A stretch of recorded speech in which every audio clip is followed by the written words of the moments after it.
मुंड व्यथा हेउथिले बा बुलेई हेले घी कुआरी पत्र को आनी ता शस को मुंडरे घसिले मुंड व्यथा कमी जाए एवं मुंडरू बाहरुथिबा गरम क्रमश कमी जाए। पोड़ी जाइथिबा शरीर बा दाग लागी जाइथिबा स्थान रे घसिले ताहार जंत्रणा उपशम हुए। हलदी चूर्ण टांगणा खई घी कुआरी रसरे मिसाई खाइले झाड़ा परिष्कार हुए एवं प्लीहा रोग निवारित हुए। घी कुआरी रसरे नस प्रयोग कले कामल रोग निवारित हुए।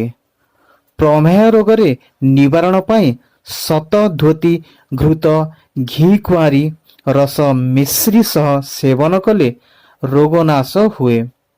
घी कुआरी रस को व्यवहार कले रक्तस्राव नियमित होइथाए।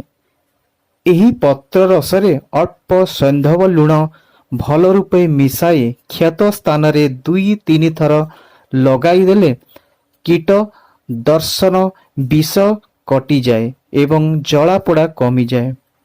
पिलांकर कृमि झाड़ा पाई पत्र रस सह मिश्री मिसाई देले कृमि झाड़ा देई बाहरी जाइथाए।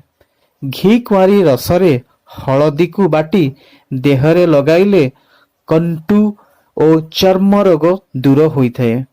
घी कुआरी रस को दिन रे 3 थर सेवन कले मेह और गनेरिया भल हुए। तो दर्शक बंधु आज जानिले घी कुआरी वृक्षर केते गोटी उपकारिता विषय। आशा करछि भिडियोटी आपण मानकु निश्चिंत भल लागिथिबो।